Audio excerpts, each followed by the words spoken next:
Innal hamdalillah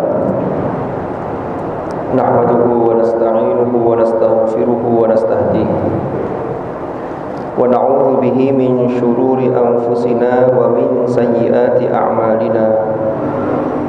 Man yahdihillahu fala mudilla lahu wa man yudlil fala hadiya lahu. Asyhadu an la ilaha illallah wahdahu la syarika lahu wa asyhadu anna Muhammadan abduhu wa rasuluhu la nabiyya ba'dahu. Allahumma salli wa sallim wa barik ala habibina wa syafi'ina wa qurrati a'yunina sayyidina wa maulana Muhammad wa ala alihi wa sahbihi wa sallim tasliman katsira. Amma ba'du, fa ya ayyuhal muslimun ittaqullah. Usikum wa nafsi awwalan bi taqwallahi wa ta'atihi faqad fazal muttaqun. Qala Allah ta'ala fil Qur'anil Karim, a'udzu billahi minasy syaithanir rajim. Fattaqullaha mastata'tum wasma'u wa ati'u wa anfiqu khairan li anfusikum wa man yuqa shuhha nafsihi fa ulaika humul muflihun. Shadaqallahul azim. Ma'asyiral hadirin jamaah Jumu'ah rahimakumullah. Melalui mimbar ini saya mengingatkan pada diri saya dan tidak lupa mengajak kepada para jamaah Jum'ah sekalian untuk kita selalu berusaha meningkatkan iman dan takwa kita kepada Allah dengan sungguh-sungguh. Karena dengan bekal takwa inilah kita akan memperoleh keselamatan dan kebahagiaan yang hakiki di dunia dan di akhirat. Ma'asyiral hadirin rahimakumullah. Marilah kita senantiasa mensyukuri anugerah nikmat Allah, termasuk mensyukuri amanah yang ada pada diri kita masing-masing. Amanah sebagai orang tua, amanah sebagai guru, amanah sebagai murid, dan amanah-amanah lain yang terkait dengan bidang kita masing-masing. Terkait dengan amanah kita dalam konteks mendidik seseorang, yaitu sebagai orang tua atau sebagai guru, maka jangan sampai kita menyia-nyiakan amanah yang dititipkan oleh Allah kepada kita, karena sesungguhnya yang kita didik itu adalah hamba-hamba Allah. Ketika kita menjadi guru, maka kita harus bersyukur dengan cara menjaga amanah itu sebaik-baiknya, yaitu mengajar kepada murid-murid kita dengan sebaik-baiknya dan berusaha untuk menjadi sosok guru yang profesional. Karena diakui atau tidak, ilmu harus ada pada urutan sebelum amal. Kita ambil contoh misalnya seorang dokter, maka seorang dokter harus memiliki ilmu terlebih dahulu sebelum dia mengobati pasiennya. Lalu kemudian dari ilmu, maka di sini akan memperkuat keimanan seseorang. Bahkan kalau kita lihat, sesungguhnya semua ilmu itu pada asalnya adalah secara hakiki adalah ilmu Allah Subhanahu wa taala.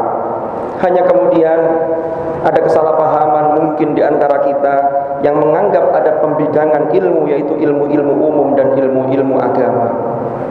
Tetapi jika kita lihat lebih lanjut, Imamuna Al-Ghazali membagi klasifikasi ilmu menjadi ilmu-ilmu yang sifatnya fardu ain dan ada ilmu-ilmu yang sifatnya fardu kifayah. Inilah pembagian ini yang kadang-kadang kita salah paham. Menurut Al-Ghazali, ilmu-ilmu yang sifatnya fardu ain diantaranya contohnya adalah ilmu tauhid, yaitu tentang keesaan Allah, yaitu tentang bagaimana kita mempercayai Allah, lalu berikut keilmuan yang ada di dalamnya. Lalu termasuk ilmu bagaimana kita beribadah secara benar kepada Allah. Di dalamnya tentunya mencakup ilmu fikih, yang di dalamnya ada bab thaharah, ada bab salat dan lain sebagainya. Lalu kemudian yang menjadi fardu ain juga adalah ilmu bagaimana seseorang muslim mampu membaca Al-Quran dengan baik dan benar. Ilmu yang fardu ain ini tidak bisa diwakilkan oleh siapapun, walaupun oleh saudara dekat kita. Baru kemudian Ada ilmu-ilmu yang sifatnya fardu kifayah. Ilmu yang fardu kifayah ini adalah sifatnya pilihan. Ketika seseorang misalnya siswa SMK mengambil jurusan teknik mesin, maka ini adalah fardu kifayah. Karena ketika sudah ada yang mengambil teknik mesin, maka dia tidak harus mengambil jurusan yang lain. Begitu pula contoh-contoh yang lain. Ma'asyiral hadirin rahimakumullah.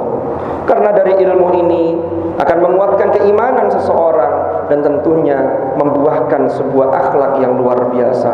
Karena pada prinsipnya semua ilmu itu muaranya yaitu Allah Subhanahu wa taala, yang mana seorang hamba ketika memiliki ilmu, maka di situ dia semakin memiliki rasa khasyah atau rasa tunduk kepada Allah Subhanahu wa taala.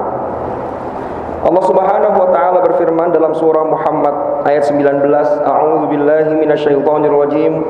Fa'lam annahu la ilaha illallah wastaghfir li dzambika walil mu'minina wal mu'minat.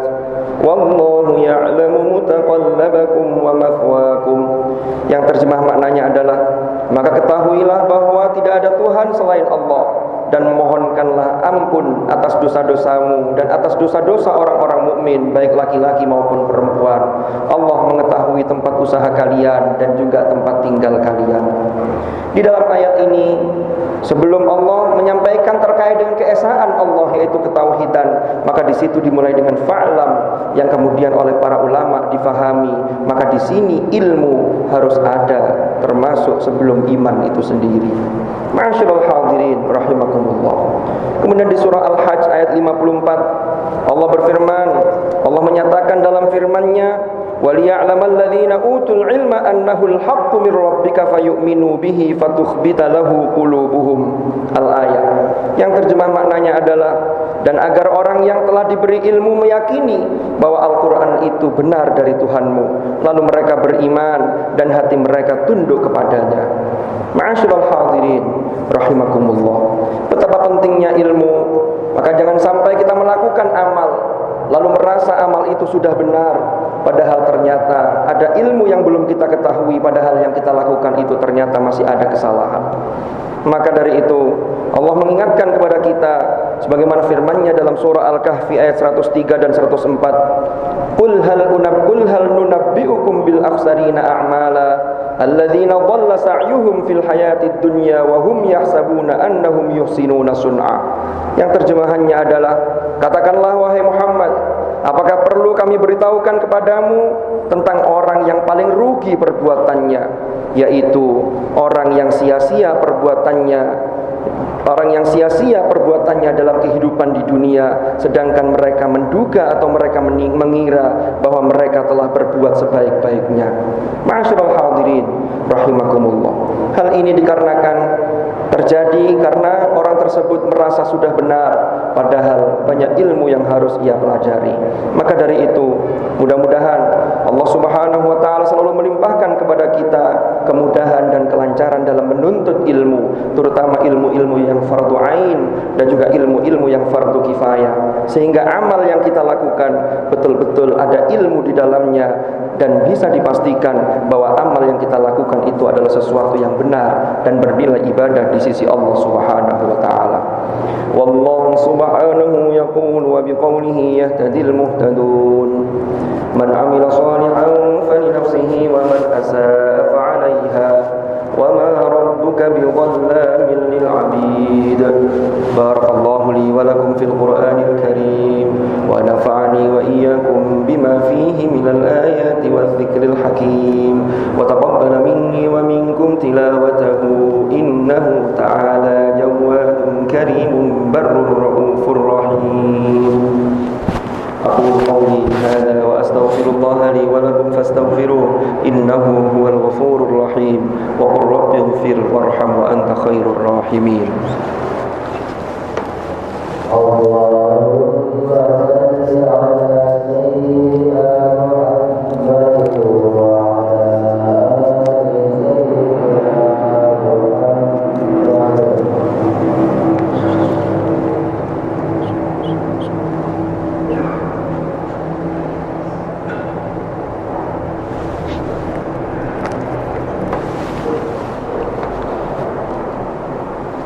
Alhamdulillahi Rabbil Alamin.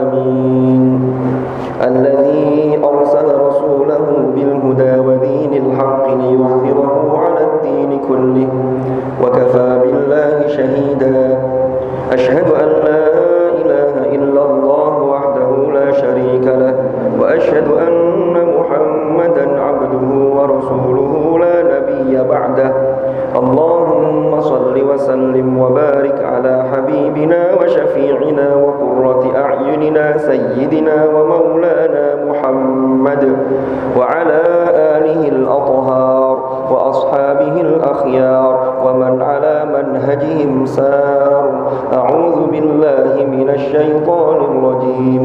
بسم الله الرحمن الرحيم.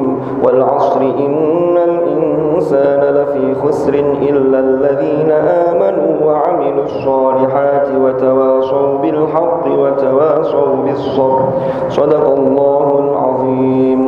أما بعد فيا عباد الله اتقوا الله، أوصيكم ونفسي بتقوى الله وطاعته فقد فاز من اتقى. واعلموا أن الله أمركم بأمر بدأ فيه بنفسه وثنى بملائكته وقال عز وجل: إن الله وملائكته يصلون على النبي يا أيها الذين آمنوا صلوا عليه وسلموا تسليما. اللهم صل وسلم وبارك على سيدنا محمد وعلى آل سيدنا محمد كما صليت وسلمت وباركت على سيدنا إبراهيم وعلى آل سيدنا إبراهيم في العالمين إنك حميد مجيد. وارض اللهم عن الخلفاء الراشدين ساداتنا أبي بكر وعمر وعثمان وعلي وعن بقية أصحاب رسول الله أجمعين وعن التابعين وتابعيهم بإحسان إلى يوم الدين. وارض عنا معهم برحمتك يا أرحم الراحمين. اللهم اغفر للمؤمنين والمؤمنات والمسلمين والمسلمات الأحياء منهم والأموات إنك سميع قريب مجيب الدعوات. اللهم أصلح لنا ديننا الذي هو عصمة أمرنا، وأصلح لنا دنيانا التي فيها معاشنا، وأصلح لنا آخرتنا التي إليها معادنا، واجعل الحياة زيادة لنا في كل خير، واجعل الموت راحة لنا من كل شر يا أرحم الراحمين. ربنا اغفر لنا ولوالدينا وارحمهم كما ربونا صغارا. ربنا هب لنا من أزواجنا وذرياتنا قرة أعين واجعلنا للمتقين إماما. اللهم إنا نعوذ بك من جهد البلاء ودرك الشقاء وسوء القضاء وشماتة الأعداء. اللهم ارفع عنا الوباء، اللهم اكشف عنا الوباء، اللهم ادفع عنا البلاء والوباء والفحشاء والمنكر والزلازل والسيوف المختلفة والشدائد والمحن والفتن ما ظهر منها وما بطن من بلدنا هذا خاصة ومن سائر بلدان المسلمين عامة إنك على كل شيء قدير. ربنا آتنا من لدنك رحمة وهيئ لنا من أمرنا رشدا. ربنا آتنا في الدنيا حسنة وفي الآخرة حسنة وقنا عذاب النار. عباد الله، إن الله يأمر بالعدل والإحسان وإيتاء ذي القربى وينهى عن الفحشاء والمنكر والبغي يعظكم لعلكم تذكرون. فاذكروا الله العظيم يذكركم واشكروه على نعمه يزدكم واسألوه من فضله يعطكم ولذكر الله أكبر. أقيموا الصلاة.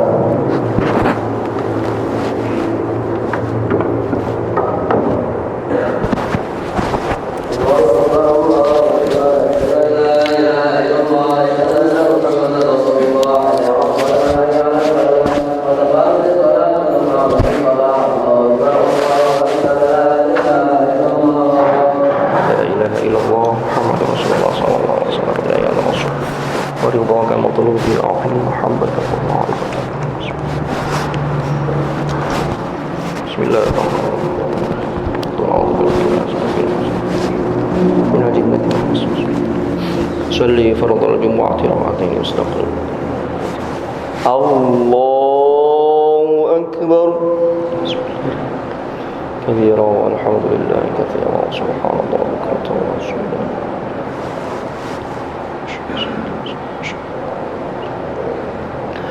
بسم الله الرحمن الرحيم الحمد لله رب العالمين الرحمن الرحيم مالك يوم الدين إياك نعبد وإياك نستعين اهدنا الصراط المستقيم صراط الذين أنعمت عليهم غير المغضوب عليهم ولا الضالين.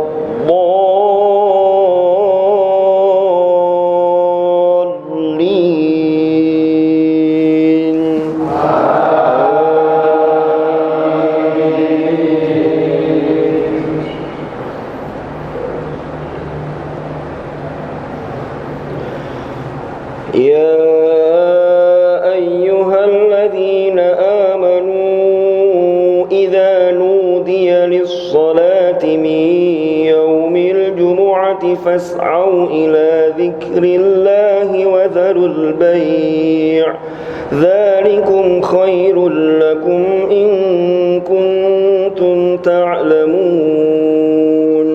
فإذا قضيت الصلاة فانتشروا في الأرض وابتغوا من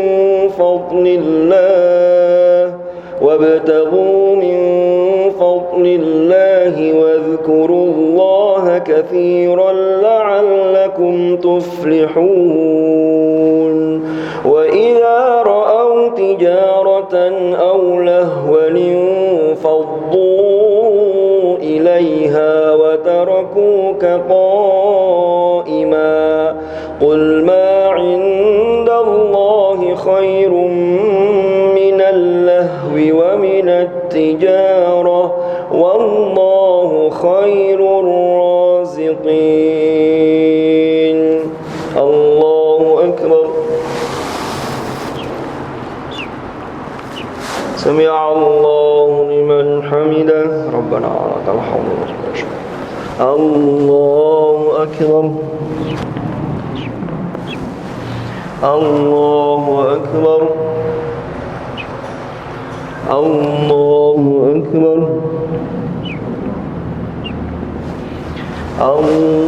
الله أكبر.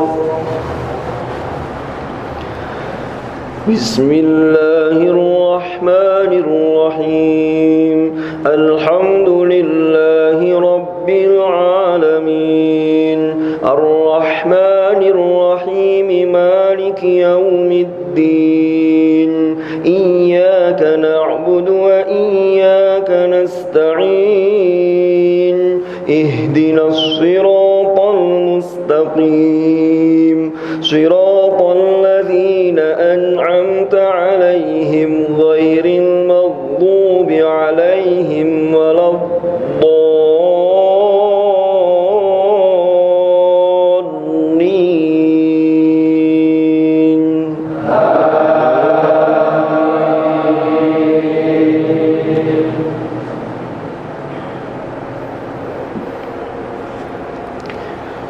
يا أيها الذين آمنوا لا تلهكم أموالكم ولا أولادكم عن ذكر الله ومن يفعل ذلك فأولئك هم الخاسرون.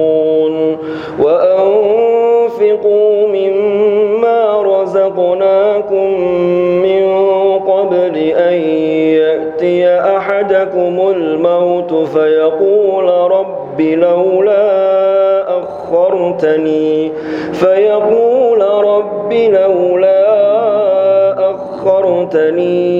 إلى أجل قريب فأصدق وأكن من الصالحين ولن يؤخر الله نفسا إذا جاء أجلها والله خبير بما تعملون. الله أكبر. سمع الله لمن حمده. ربنا ولك الحمد. الله أكبر. الله أكبر. الله أكبر.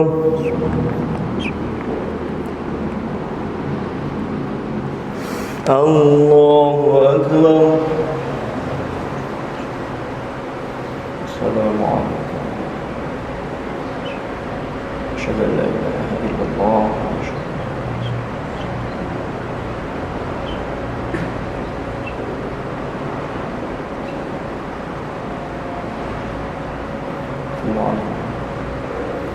السلام عليكم ورحمة الله.